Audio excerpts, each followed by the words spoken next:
ghoul friends, it's me, Adrian, or Ayden. Either way, I am still your host, and you are still listening to Susto, the podcast of spooky, scary stories. Thank you so much for returning from the grave, and if this is your first time, welcome. Thank you so much for joining the summoning circle that is Susto. You all, October has run me haggard. I am tired. I'm dusty. I'm busted. I am, but more than anything, I am grateful. I'm so happy and excited for all of the opportunity that comes with the spooky season, especially this year. It felt so nonstop. It was Lady Gaga, bus, club, another club, bus, plane. That's how all of this month was. And I loved it so much. Most recently, I will say I did this last weekend, tabled and presented basically a live episode at the Red Salmon Arts and Resistencia bookstore here in Austin. That was amazing. And I also got to table at Mex Americon. That was also amazing. I honestly had the best time meeting new ghoul friends and also meeting some already existing ghoul friends. Y'all met somebody who is basically a day one listener.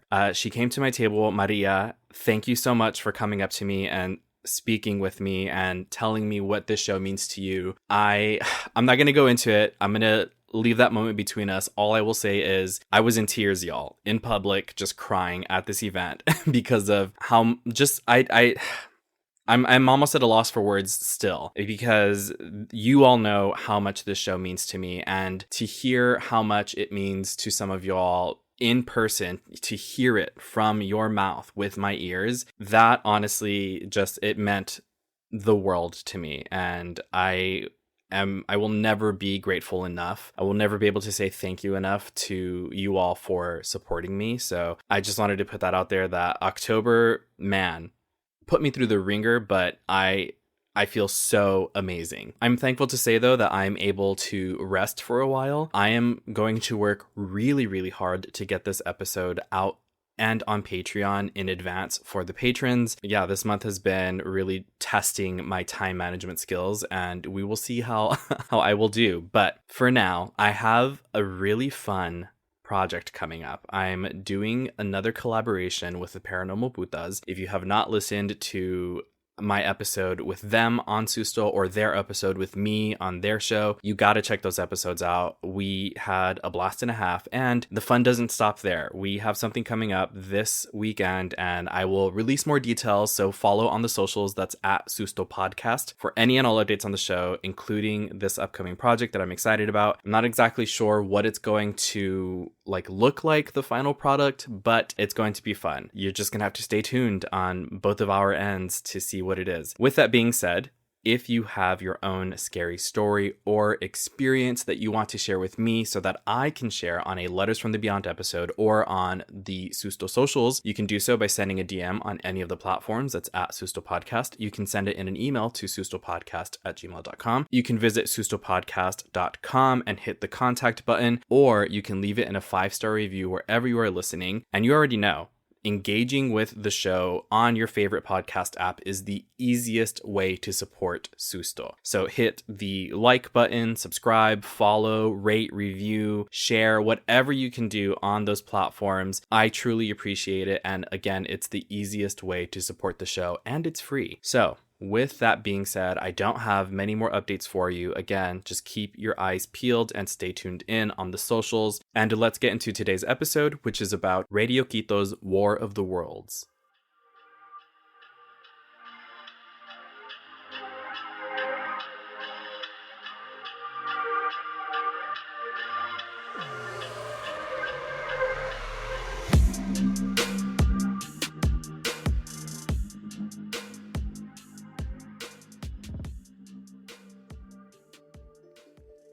In October 1938, legendary film director Orson Welles terrorized the U.S. from the Mercury Theater with a radio adaptation of H.G. Wells's novel The War of the Worlds, which dramatized a devastating alien invasion that many citizens took seriously. An experiment said to be so convincing, despite several warnings that it was a recreation, the army had to intervene because of the outbreaks of panic it provoked in listeners. In February 1949, more than a decade after the broadcast, and with far fewer resources and preparation than Wells had, Radio Quito in Ecuador decided to emulate the master and recreate its own War of the Worlds fake. But the experiment had an effect its producers never could have imagined. It was an incident far more sinister than the panic that followed the 1938 broadcast in America. Not even the effects of a similar 1944 radio broadcast in Chile could compare when it came to the number of deaths and the level of devastation the Radio Quito broadcast caused. At the time, Radio Quito was located in the offices of the newspaper El Comercio, which had great prestige as a serious and reliable news source. The plan of the station's director, Leonardo Paez, was to broadcast the fake without even his own colleagues knowing about it, all except for Chilean actor Eduardo Alcaraz, who was an expert in radio soaps and would go on to be the voice of the hoax. The two had become familiar with the 1938 incident in America and the 1944 incident in Chile, which both caused widespread panic, but also exposed the power of radio. In both cases, it was announced ahead of schedule that the broadcast would be a fictional dramatization. Leonardo Paez, a native of Quito, was not only a journalist but also a singer, composer, poet, and a producer of radio. In an interview with El Día, Alcaraz later said that he begged Paez to announce at the beginning of the broadcast that what was to follow was a dramatization, but Paez had dismissed him. Even so, someone had gone so far as to plant bogus UFO reports in El Comercio in the weeks leading up to the broadcast. While a live performance by Benitez and Valencia was being broadcast, both singers fell silent. A breaking news announcement played where the announcer, Alcaraz, declared that Martian flying saucers had landed in La Tacunga, a town about 25 miles south of Quito, and they were getting dangerously close to the capital. A faux reporter then did a remote report from Cotocolao, the area near the Quito airport, relating how the Martians had overtaken the Ecuadorian Air Force base and destroyed it. This remote ended abruptly as the reporter gasped for air as a cloud of deadly gas enveloped him. Another reporter, claiming to be on the rooftop of La Previsora bank building, at 6 stories the tallest building in Quito, described the monsters wreaking destruction on their path toward the city.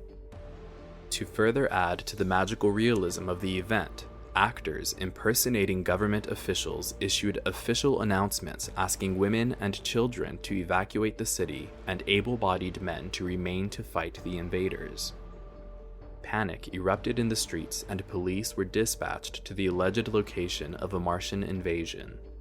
Men, women, and children, still in their night clothes, took to the streets. Some tried to leave the city. Others sought shelter in the many churches that opened their doors. Convinced that this was el fin del mundo, or the end of the world, thousands tried to confess their sins to overwhelmed priests. One priest allegedly instructed a group of faithful to confess their sins aloud so that he could grant them a mass absolution. Many did so and confessed to infidelities and other transgressions within hearing distance of their spouses and neighbors. When the station finally realized that actual chaos was breaking out, they announced the hoax on the radio, letting listeners in on the joke and assuring them it was a work of fiction and Quito was not, in fact, under extraterrestrial attack. The hoax had gone on for about 20 minutes before listeners were made aware. Meanwhile, other stations also fell for the scam and began to report the fake themselves. An angry crowd surrounded the radio station. People began throwing stones and set fire to the building. The flames spread through the piles of newspapers in El Comercio. The devastation became real. According to the Associated Press, there were over 100 people in the building. Some escaped through the back door. Others sought refuge in the top floors, where some jumped to neighboring rooftops to escape the flames. The army was then called in to disperse the crowd and allow the firefighters to do their work, but authorities were slow to respond. most police and soldiers had been sent to the countryside to fend off the aliens. At the end of the evening, bodies lay silent in the street, and the injured were shipped off to the hospital. The station managers protested their innocence, saying they had been unaware of the planned hoax, and the Minister of Defense himself was called in to investigate the incident. In the pandemonium, 15 people were killed. 10 were detained the night of the riot, and several were later charged. Among those being held accountable were Leonardo Paez, Eduardo Alcaraz, and the actor Eduardo Palis. Eduardo Alcaraz fled Quito, but was arrested later in the town of Ambato. Paez, however, had escaped that night from the burning building. Seeing that his route of retreat was cut off by the angry mob and the police, he found a way of escaping via an old conservatory. A truck then took him to a property near Ibarra, and he laid low until his legal difficulties blew over. 6 years later, he left Ecuador and made his way to Venezuela. Paez's girlfriend and his nephew died in the riots and chaos created by his own masterpiece. He would never return to Ecuador. In 1982, he published his account of the radio play he broadcast on that evening in 1949.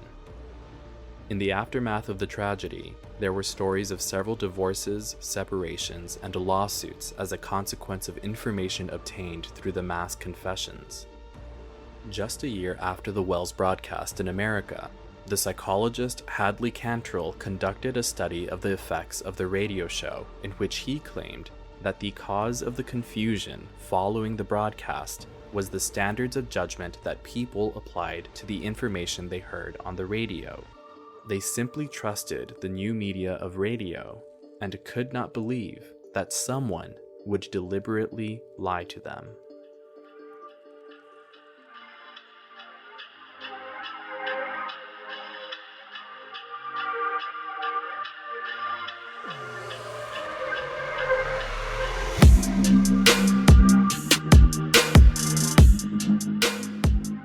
Welcome back, Wolf friends. Okay, so this story, in case you haven't heard, is based on a true event. Each radio broadcast that was mentioned in this story were actual radio broadcasts that happened that people fell for. So we are going to just jump into it, and I'm going to talk about the OG, right? The reason that this happened in the first place. As mentioned in the story, this happened in 1938. This was actually, and this is according to the Wikipedia, and once again, all direct links will be on the Susto Google Docs, but The War of the Worlds was a Halloween episode of the radio series The Mercury Theater, and it was directed and narrated by Orson Welles, and that's Wells, Wells,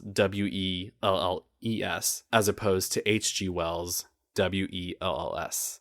Their last names sound the same, but there's an extra E in Orson's. Anyway, Orson directed and narrated The Mercury Theater, which was a radio series of live radio dramas created and hosted by Mr. Orson, and it was a weekly hour-long show that presented classic literary works performed by the celebrated Mercury Theater Repertory Company. Honestly, and I've heard people say this before, that this was essentially one of, if not the first podcast in its own sense. This one was their Halloween episode in 1938, and it was performed and broadcasted live over the CBS radio network. The episode was famous, much like Chile's and Ecuador's, Quito's, for inciting panic and then chaos. As was mentioned in the story as well, before they aired this show, before they played it, they did give a warning basically that it was a work of fiction, that it was not real. But,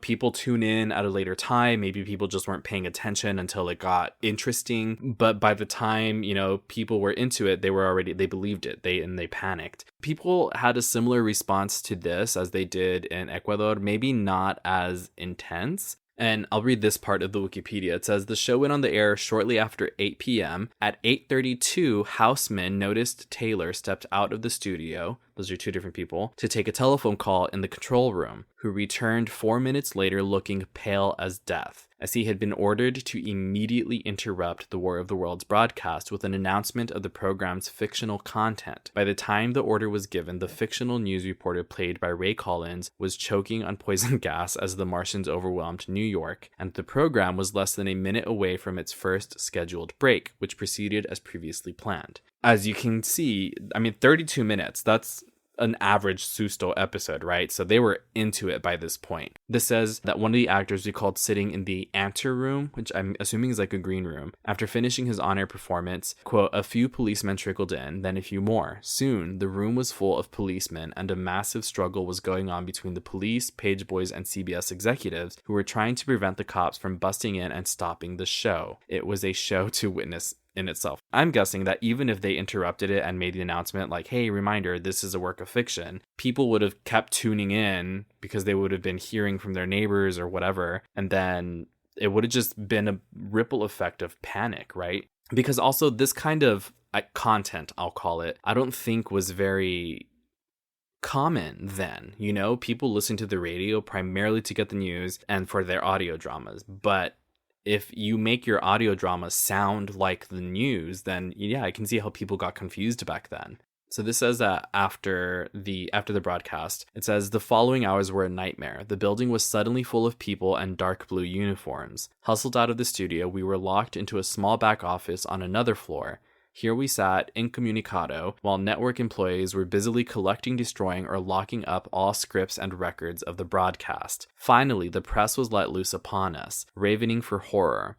How many deaths had we heard of, implying they knew of thousands? What did we know of the fatal stampede in a Jersey hall, implying it was one of many? What traffic deaths? The ditches must be choked with corpses. The suicides? Haven't you heard about the one on the Riverside Drive? It is all quite vague in my memory, and quite terrible. So, yeah, again, the public went after these people, these producers, because they, intentional or not, they caused this panic and they caused people to act in ways that maybe they wouldn't have if they didn't believe that the world was ending. So before I go on to my other sources, I do want to, of course, give credit to the sources that I used to put this story together. I used an article from historyradio.org by Michael Wynn, aldia.com by Beatriz Garcia, and today.com by Cecilia Alvear. So you can find those online, and of course the direct links will be on the Patreon. Yeah, those three were amazing to put this story together. I want to talk about also the broadcast in Chile. So I'm going to read from this website. This is skepticality.com. I don't see an author to attribute to on here, but this says War of the Worlds radio broadcast, Santiago, 1944.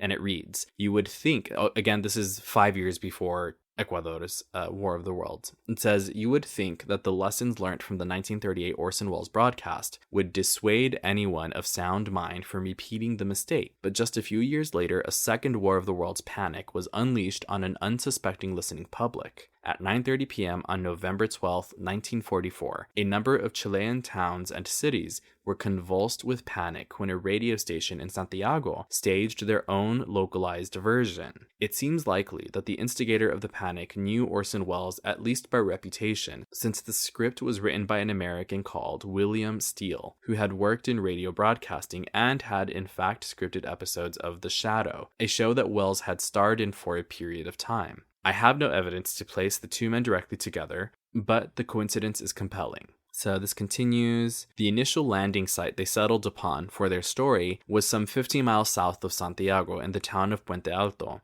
The same device of relaying the action as a series of news flashes was also employed to identical devastating effect, such that according to a Newsweek report of the time, an electrician named José Villarroel, a resident of Valparaíso, 70 miles northwest of Santiago, was so frightened that he died of a heart attack. Villarroel seems then to have earned the dubious honor of becoming the first person on Earth to be killed in an alien invasion, something that even Wells's Martians failed to do. That is horrible. That's so sad to hear.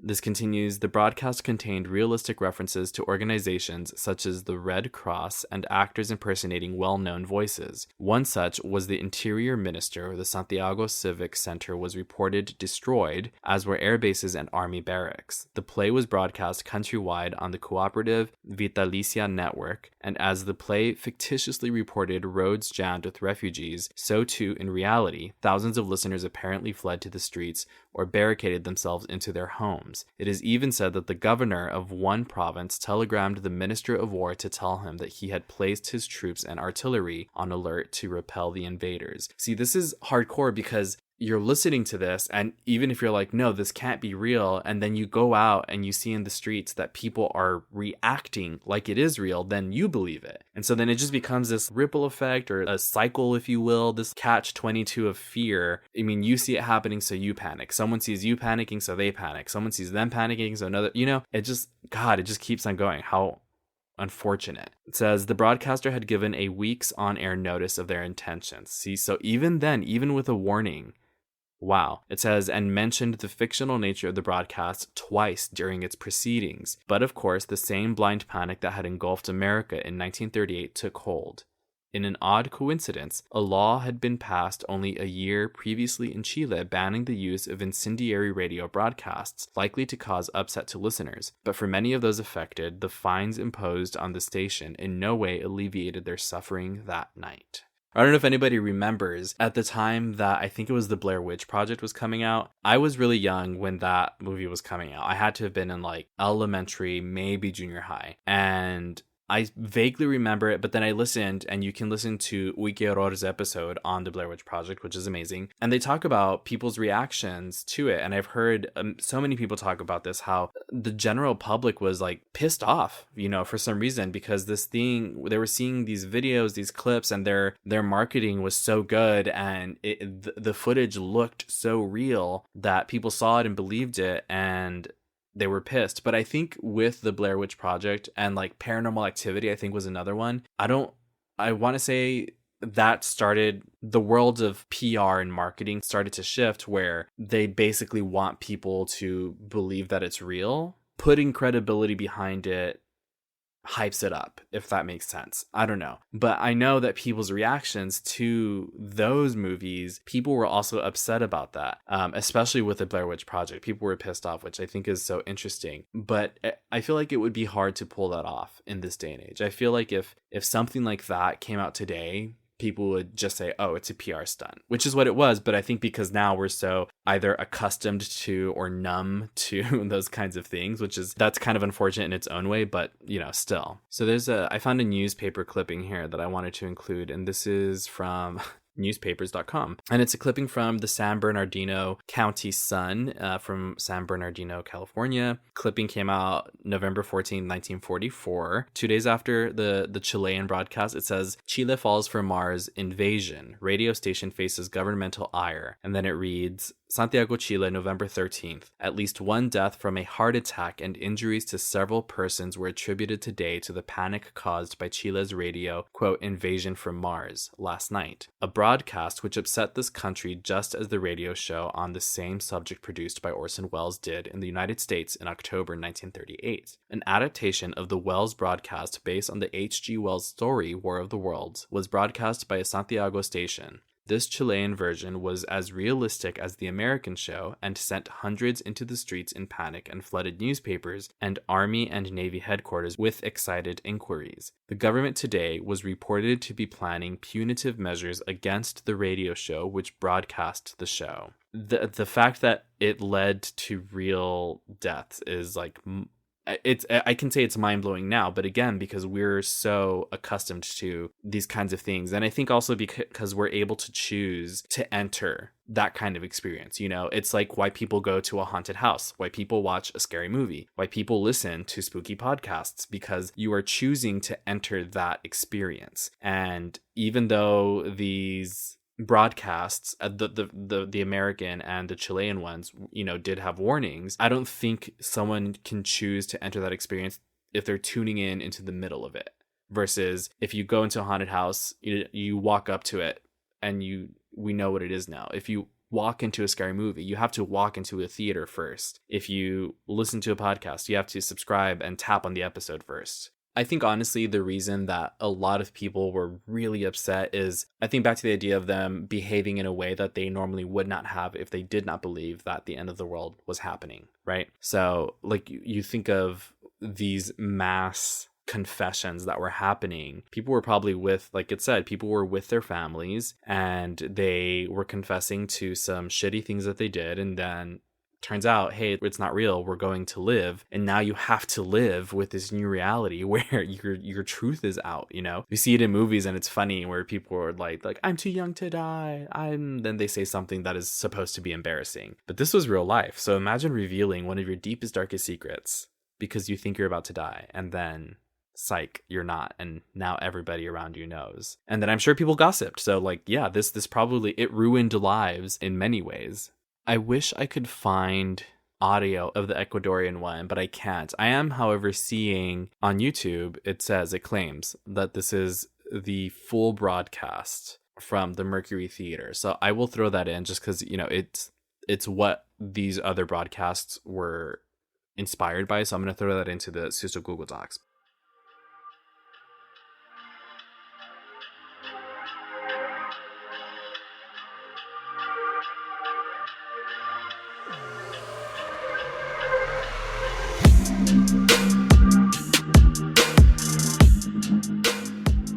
Welcome back, Wolf friends. Thank you so much for listening. This episode, I think, is a really good example of something that I'm constantly saying on the show. You might already know what it is. Say it with me. I am more scared of the living than I am of the dead. Just because you don't know what people are capable of, whether or not, or despite their intentions. You know, I'm sure that, especially the first two broadcasts, that their intention was not to cause a panic, was not to hurt people, because they did try to warn people, but unintentionally it happened. And so I don't know, it's a very interesting conversation to have. So before I continue and I talk about something I want to talk about, and this is very weird because I don't know what order is appropriate to put this in. You'll see why in a minute, but I do want to give a huge shout out to this episode's patrons. You are Liza, Sadie, Rachel, Alejandra, Luther, April, Mario, Eva, Dee, Victoria, Josette, Angela and Co, Mandy, Jules, Lori, Desiree, Anna C, Ashes, Neresa, Rachel, Azucena, Javier, Rios, Anna, Marlene, Chata, Jessica, Lainey, Desiree, Aaliyah, and Holly. Thank you all so much for your support. It truly means the world to me.